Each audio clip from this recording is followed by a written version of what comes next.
नमस्कार खबरों के इस बुलेटिन में तुहाडा स्वागत है। मैं रमाशंकर। पहला पेश ने चोणवीं खबरां। 16वीं प्रवासी भारतीय दिवस कन्वेंशन भलके प्रधानमंत्री नरेंद्र मोदी वर्चुअल तौर पर इसका उद्घाटन करेंगे।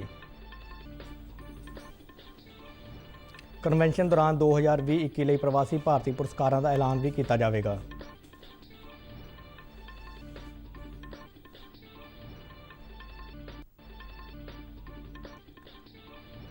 भारत संयुक्त राष्ट्र सुरक्षा परिषद ਦੀਆਂ 3 महत्वपूर्ण सहायक कमेटियां की प्रधानगी करेगा।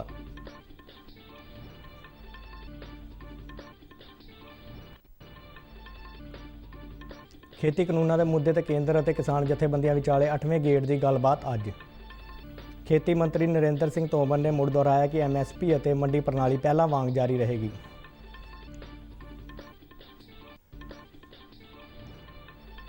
देश भर में कोविड-19 वैक्सीन का दूजा ड्राई रन जारी।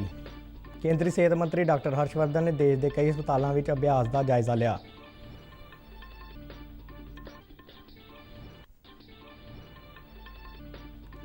देश में कोविड-19 तो ठीक होने की दर 96.39% हुई।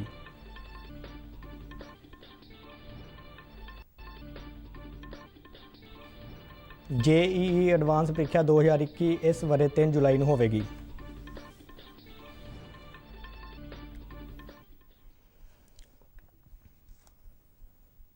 ਤੇ ਹੁਣ ਖਬਰਾਂ ਵਿਸਤਾਰ ਨਾਲ। ਪ੍ਰਧਾਨਮੰਤਰੀ ਨਰਿੰਦਰ ਮੋਦੀ ਭਲਕੇ 16ਵੀਂ ਪ੍ਰਵਾਸੀ ਭਾਰਤੀ ਦਿਵਸ ਕਨਵੈਨਸ਼ਨ ਦਾ ਉਦਘਾਟਨ ਕਰਨਗੇ। ਵਰਚੁਅਲ ਮਾਧਿਅਮ ਰਾਹੀਂ ਕਰਵਾਈ ਜਾ ਰਹੀ ਇਸ ਕਨਵੈਨਸ਼ਨ ਵਿੱਚ ਸੂਰੀਨਾਮ ਦੇ ਰਾਸ਼ਟਰਪਤੀ ਚੰਦਰਿਕਾ ਪ੍ਰਸਾਦ ਸੰਤੋਖੀ ਮੁੱਖ ਮਹਿਮਾਨ ਵਜੋਂ ਸ਼ਾਮਲ ਹੋਣਗੇ ਅਤੇ ਕੁੰਜੀਵਤ ਭਾਸ਼ਣ ਦੇਣਗੇ। ਇਸ ਸਾਲ ਕਨਵੈਨਸ਼ਨ ਦਾ ਥੀਮ ਆਤਮ ਨਿਰਭਰ ਭਾਰਤ ਵਿੱਚ ਯੋਗਦਾਨ ਹੈ। ਕਨਵੈਨਸ਼ਨ ਦੌਰਾਨ ਆਨਲਾਈਨ ਕਰਵਾਈ ਗਈ ਭਾਰਤ ਕੋ ਜਾਣੀਏ ਕੁਇਜ਼ ਪ੍ਰਤੀਯੋਗਤਾ ਦੇ ਜੇਤੂਆਂ ਦਾ ਐਲਾਨ ਵੀ ਕੀਤਾ ਜਾਵੇਗਾ। ਕਨਵੈਨਸ਼ਨ ਦੇ ਉਦਘਾਟਨੀ ਇਜਲਾਸ ਤੋਂ ਬਾਅਦ 2 ਹੋਰ ਇਜਲਾਸ ਹੋਣਗੇ। ਪਹਿਲੇ ਇਜਲਾਸ ਵਿੱਚ ਆਤਮ ਨਿਰਭਰ ਭਾਰਤ ਵਿੱਚ ਪ੍ਰਵਾਸੀ ਭਾਰਤੀਆਂ ਦੀ ਭੂਮਿਕਾ ਅਤੇ ਦੂਜੇ ਇਜਲਾਸ ਵਿੱਚ ਕੋਵਿਡ ਮਹਾਮਾਰੀ ਤੋਂ ਬਾਅਦ ਦੀਆਂ ਚੁਣੌਤੀਆਂ ਵਿਸ਼ੇ ਤੇ ਆਯੋਜਿਤ ਕਰਵਾਏ ਜਾਣਗੇ। ਪਹਿਲੇ ਇਜਲਾਸ ਨੂੰ ਵਿਦੇਸ਼ ਮੰਤਰੀ ਡਾਕਟਰ S ਜੈਸ਼ੰਕਰ ਅਤੇ ਵਣਜ ਤੇ ਉਦਯੋਗ ਮੰਤਰੀ ਪਿਊਸ਼ ਗੋਇਲ ਸੰਬੋਧਨ ਕਰਨਗੇ, ਜਦਕਿ ਦੂਜੇ ਇਜਲਾਸ ਨੂੰ ਕੇਂਦਰੀ ਸਿਹਤ ਤੇ ਪਰਿਵਾਰ ਭਲਾਈ ਮੰਤਰੀ ਅਤੇ ਵਿਦੇਸ਼ ਰਾਜ ਮੰਤਰੀ ਸੰਬੋਧਨ ਕਰਨਗੇ। ਰਾਸ਼ਟਰਪਤੀ ਰਾਮਨਾਥ ਕੋਵਿੰਦ ਪ੍ਰਵਾਸੀ ਭਾਰਤੀ ਦਿਵਸ ਦੇ ਸਮਾਪਤੀ ਇਜਲਾਸ ਨੂੰ ਸੰਬੋਧਨ ਕਰਨਗੇ। ਕਨਵੈਨਸ਼ਨ ਦੌਰਾਨ 2020-21 ਲਈ ਪ੍ਰਵਾਸੀ ਭਾਰਤੀ ਸਨਮਾਨ ਪੁਰਸਕਾਰਾਂ ਦਾ ਐਲਾਨ ਵੀ ਕੀਤਾ ਜਾਵੇਗਾ। ਭਾਰਤ ਸੰਯੁਕਤ ਰਾਸ਼ਟਰ ਸੁਰੱਖਿਆ ਪਰਿਸ਼ਦ ਦੀਆਂ 3 ਮਹੱਤਵਪੂਰਨ ਸਹਾਇਕ ਕਮੇਟੀਆਂ ਦੀ ਪ੍ਰਧਾਨਗੀ ਕਰੇਗਾ। ਇਹਨਾਂ ਕਮੇਟੀਆਂ ਵਿੱਚ ਅੱਤਵਾਦ ਵਿਰੋਧੀ ਕਮੇਟੀ, ਤਾਲਿਬਾਨ ਕਮੇਟੀ ਅਤੇ ਲੀਬੀਆ ਪਾਬੰਦੀ ਕਮੇਟੀ ਸ਼ਾਮਲ ਹੈ। ਇਹ ਐਲਾਨ ਸੰਯੁਕਤ ਰਾਸ਼ਟਰ ਸੁਰੱਖਿਆ ਪਰਿਸ਼ਦ ਵਿੱਚ ਭਾਰਤ ਦੇ ਸਥਾਈ ਨੁਮਾਇੰਦੇ TS ਤ੍ਰਿਮੂਰਤੀ ਨੇ ਅੱਜ ਕੀਤਾ। ਉਹਨਾਂ ਕਿਹਾ ਕਿ ਸੰਯੁਕਤ ਰਾਸ਼ਟਰ ਸੁਰੱਖਿਆ ਪਰਿਸ਼ਦ ਦੀ 2022 ਵਿੱਚ ਅੱਤਵਾਦ ਵਿਰੋਧੀ ਕਮੇਟੀ ਦੀ ਪ੍ਰਧਾਨਗੀ ਭਾਰਤ ਲਈ ਇੱਕ ਵਿਸ਼ੇਸ਼ ਮੌਕਾ ਹੈ, ਜਿਸ ਨੇ ਨਾ ਸਿਰਫ ਸਰਹੱਦੋਂ ਪਾਰ ਅੱਤਵਾਦ ਨਾਲ ਲੜਾਈ ਕੀਤੀ ਹੈ, ਬਲਕਿ ਅੱਤਵਾਦ ਨਾਲ ਸਭ ਤੋਂ ਜ਼ਿਆਦਾ ਪ੍ਰਭਾਵਿਤ ਰਿਹਾ ਹੈ। ਤਾਲਿਬਾਨ ਤੇ ਪਾਬੰਦੀਆਂ ਲਗਾਉਣ ਵਾਲੀ ਕਮੇਟੀ ਦੀ ਪ੍ਰਧਾਨਗੀ ਕਰਨਾ ਭਾਰਤ ਵਾਸਤੇ ਸਭ ਤੋਂ ਵੱਡੀ ਤਰਜੀਹ ਵਾਲੀ ਗੱਲ ਹੈ, ਕਿਉਂ ਜੋ ਭਾਰਤ ਅਫਗਾਨਿਸਤਾਨ ਵਿੱਚ ਸ਼ਾਂਤੀ, ਸੁਰੱਖਿਆ, ਵਿਕਾਸ ਅਤੇ ਪ੍ਰਗਤੀ ਦੇਖਣਾ ਚਾਹੁੰਦਾ ਹੈ। ਉਹਨਾਂ ਕਿਹਾ ਕਿ ਭਾਰਤ ਲੀਬੀਆ ਤੇ ਪਾਬੰਦੀਆਂ ਲਗਾਉਣ ਵਾਲੀ ਕਮੇਟੀ ਦੀ ਪ੍ਰਧਾਨਗੀ ਉਸ ਵੇਲੇ ਹਾਸਲ ਕਰ ਰਿਹਾ ਹੈ ਜਦੋਂ ਅੰਤਰਰਾਸ਼ਟਰੀ ਭਾਈਚਾਰੇ ਦਾ ਪੂਰਾ ਧਿਆਨ ਲੀਬੀਆ ਤੇ ਸ਼ਾਂਤੀ ਪ੍ਰਕਿਰਿਆ ਉੱਤੇ ਕੇਂਦਰਿਤ ਹੈ। ਕੇਂਦਰ ਸਰਕਾਰ ਨਵੇਂ ਖੇਤੀ ਕਾਨੂੰਨਾਂ ਦੇ ਮੁੱਦੇ ਤੇ ਕਿਸਾਨ ਜਥੇਬੰਦੀਆਂ ਦੇ ਨੁਮਾਇੰਦਿਆਂ ਨਾਲ ਅੱਜ 8ਵੇਂ ਗੇੜ ਦੀ ਗੱਲਬਾਤ ਕਰੇਗੀ। ਇਸ ਤੋਂ ਪਹਿਲਾਂ ਇਸੇ ਮਹੀਨੇ 4 ਤਰੀਕ ਨੂੰ ਕੇਂਦਰੀ ਖੇਤੀ ਮੰਤਰੀ ਨਰਿੰਦਰ ਸਿੰਘ ਤੋਮਰ ਨੇ ਕਿਹਾ ਸੀ ਕਿ ਸਰਕਾਰ ਕਿਸਾਨ ਜਥੇਬੰਦੀਆਂ ਨਾਲ 3 ਖੇਤੀ ਕਾਨੂੰਨਾਂ ਤੇ ਕਲਾਸ ਵਾਈਜ਼ ਚਰਚਾ ਕਰਨੀ ਚਾਹੁੰਦੀ ਹੈ, ਪਰ ਇਸ ਦਾ ਕੋਈ ਹੱਲ ਨਹੀਂ ਨਿਕਲਿਆ ਸੀ, ਕਿਉਂ ਜੋ ਕਿਸਾਨ ਜਥੇਬੰਦੀਆਂ ਇਹਨਾਂ 3 ਕਾਨੂੰਨਾਂ ਨੂੰ ਰੱਦ ਕਰਨ ਤੇ ਅੜੀਆਂ ਹੋਈਆਂ ਸਨ। ਉਹਨਾਂ ਕਿਹਾ ਕਿ ਸਰਕਾਰ ਨੇ ਕਿਸਾਨ ਆਗੂਆਂ ਨੂੰ ਬਾਰ-ਬਾਰ ਇਹ ਭਰੋਸਾ ਦਿਵਾਇਆ ਹੈ ਕਿ ਉਹ ਉਹਨਾਂ ਦੇ ਮੁੱਦਿਆਂ ਨੂੰ ਹੱਲ ਕਰਨ ਲਈ ਵਚਨਬੱਧ ਹੈ ਅਤੇ ਦੋਹਾਂ ਧਿਰਾਂ ਨੂੰ ਆਪਸੀ ਸਹਿਮਤੀ ਨਾਲ ਕਿਸੇ ਨਤੀਜੇ ਤੇ ਪਹੁੰਚਣ ਦੇ ਕਦਮ ਅੱਗੇ ਵਧਾਉਣ ਦੀ ਲੋੜ ਹੈ। ਤੋਮਰ ਨੇ ਫਿਰ ਦੁਹਰਾਇਆ ਕਿ MSP ਅਤੇ ਮੰਡੀ ਪ੍ਰਣਾਲੀ ਪਹਿਲਾਂ ਵਾਂਗ ਜਾਰੀ ਰਹੇਗੀ। यूनियन क्लॉज वाइज चर्चा करें जिससे कि उसमें से रास्ता निकालने में आगे बढ़ सके। इसी पर बात चलती रही, थोड़ा बहुत बात MSP पर भी हुई और इसलिए यूनियन और सरकार दोनों ने मिलकर तय किया कि 8 तारीख को पुनः 2 बजे बैठेंगे। ਕੋਵਿਡ-19 ਟੀਕਾਕਰਨ ਦਾ ਦੂਜਾ ਰਾਸ਼ਟਰ ਵਿਆਪੀ ਡਰਾਈ ਰਨ ਦੇਸ਼ ਦੇ 33 ਸੂਬਿਆਂ ਅਤੇ ਕੇਂਦਰ ਸ਼ਾਸਿਤ ਪ੍ਰਦੇਸ਼ਾਂ ਦੇ 736 ਜ਼ਿਲ੍ਹਿਆਂ ਵਿੱਚ ਜਾਰੀ ਹੈ। ਕੇਂਦਰੀ ਸਿਹਤ ਮੰਤਰੀ ਡਾਕਟਰ ਹਰਸ਼ਵਰਧਨ ਨੇ ਤਮਿਲਨਾਡੂ ਦੀ ਰਾਜਧਾਨੀ ਚੇਨਈ ਸਮੇਤ ਦੇਸ਼ ਦੇ ਕਈ ਹੋਰ ਹਸਪਤਾਲਾਂ ਵਿੱਚ ਇਸ ਅਭਿਆਸ ਦਾ ਜਾਇਜ਼ਾ ਲਿਆ ਅਤੇ ਡਾਕਟਰਾਂ ਤੇ ਹੋਰ ਅਧਿਕਾਰੀਆਂ ਤੋਂ ਜਾਣਕਾਰੀ ਹਾਸਲ ਕੀਤੀ। In the shortest possible time, India has also done extremely well on the front of the development of vaccine. And right now, 2 of our vaccines have been given emergency use authorization, and we are in the process of ensuring that in the next few days or so, in the near future, we should be able to give these vaccines to our countrymen. ਇਸ ਤੋਂ ਪਹਿਲਾਂ doctor Harshvardhan ਨੇ ਕੱਲ੍ਹ ਸੂਬਿਆਂ ਤੇ ਕੇਂਦਰ ਸ਼ਾਸਿਤ ਪ੍ਰਦੇਸ਼ਾਂ ਦੇ ਸਿਹਤ ਮੰਤਰੀਆਂ ਤੇ ਪ੍ਰਿੰਸੀਪਲ ਸਕੱਤਰਾਂ ਨਾਲ ਟੀਕਾਕਰਨ ਦੀਆਂ ਤਿਆਰੀਆਂ ਦੀ ਸਮੀਖਿਆ ਕੀਤੀ ਸੀ। ਸਮੀਖਿਆ ਦੌਰਾਨ ਉਹਨਾਂ ਇਹਨਾਂ ਤਿਆਰੀਆਂ ਲਈ ਕੇਂਦਰ ਅਤੇ ਸੂਬਾ ਸਰਕਾਰਾਂ ਦੇ ਅਧਿਕਾਰੀਆਂ ਤੇ ਮੈਡੀਕਲ ਭਾਈਚਾਰੇ ਵੱਲੋਂ ਕੀਤੇ ਗਏ ਅਣਥੱਕ ਯਤਨਾਂ ਦੀ ਸ਼ਲਾਘਾ ਕੀਤੀ ਅਤੇ ਨਾਲ ਹੀ ਵਿੱਚ ਕੋਵਿਡ ਦੇ 2 ਟੀਕੇ ਵਿਕਸਿਤ ਕਰਨ ਲਈ ਵਿਗਿਆਨੀਆਂ ਦਾ ਧੰਨਵਾਦ ਵੀ ਕੀਤਾ। ਭਾਰਤ ਨੇ ਕੋਵਿਡ-19 ਵਿਰੁੱਧ ਲੜਾਈ ਵਿੱਚ ਇੱਕ ਨਵਾਂ ਮੀਲ ਦਾ ਪੱਥਰ ਪਾਰ ਕੀਤਾ ਜਦ ਦੇਸ਼ ਵਿੱਚ ਕਰੋਨਾ ਮੁਕਤ ਹੋਣ ਵਾਲੇ ਲੋਕਾਂ ਦੀ ਗਿਣਤੀ 1 ਕਰੋੜ ਤੋਂ ਪਾਰ ਹੋ ਗਈ।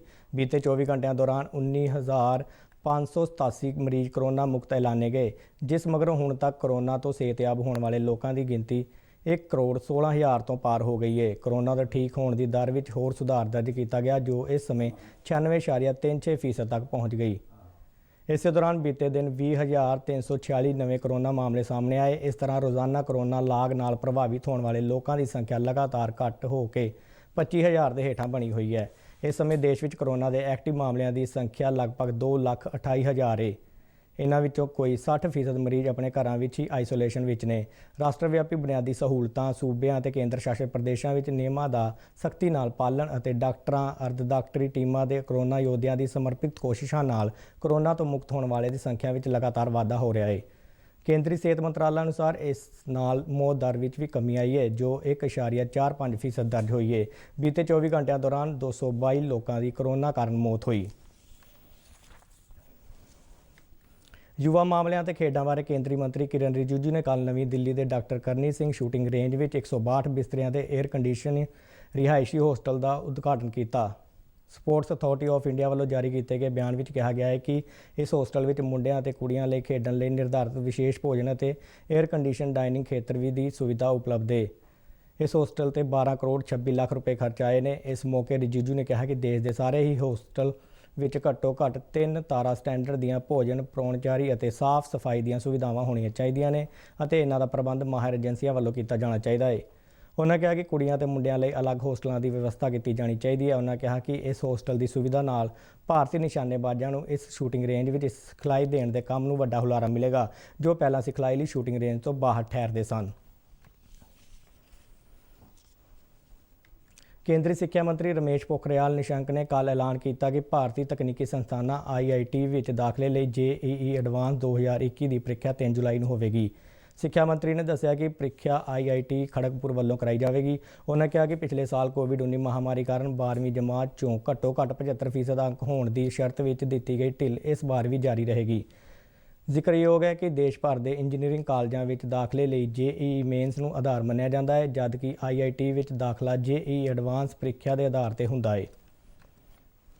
IIT में जो प्रवेश हेतु JEE एडवांस की परीक्षा पात्रता के लिए जो 75% का मानदंड था, उसे हमने इस समय भी हटा दिया है ताकि आपको ये सुविधा मिल सके और प्रतिभाशाली छात्र छात्राएं वो JEE एडवांस की परीक्षाओं में बैठ सकें और सफल हो सकें। 51वें ਭਾਰਤੀ ਅੰਤਰਰਾਸ਼ਟਰੀ ਫਿਲਮ ਫੈਸਟੀਵਲ ਨੇ ਇਸ ਮਹੀਨੇ ਦੀ 16 ਤਰੀਕ ਤੋਂ 24 ਤਰੀਕ ਤੱਕ ਹੋਣ ਵਾਲੇ ਸਮਾਰੋਹ ਦੌਰਾਨ ਮੁਕਾਬਲੇਬਾਜ਼ੀ ਲਈ ਦਿਖਾਈ ਜਾਣ ਵਾਲੀਆਂ ਅੰਤਰਰਾਸ਼ਟਰੀ ਫਿਲਮਾਂ ਦੀ ਸੂਚੀ ਜਾਰੀ ਕਰ ਦਿੱਤੀ ਹੈ। ਇਸ ਸਮਾਰੋਹ ਲਈ ਸਮੁੱਚੇ ਵਿਸ਼ਵ ਵਿੱਚੋਂ ਸਰਵੋਤਮ ਫਿਲਮਾਂ ਦੀ ਚੋਣ ਕੀਤੀ ਗਈ ਹੈ।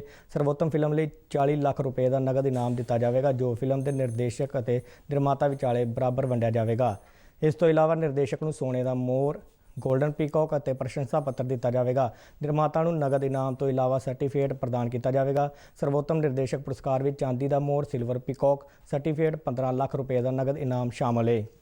ਇਸ ਦੇ ਨਾਲ ਹੀ ਖਬਰਾਂ ਦਾ ਇਹ ਬੁਲੇਟਿਨ ਖਤਮ ਹੁੰਦਾ ਹੈ। ਆਗਿਆ ਦਿਓ, ਨਮਸਕਾਰ।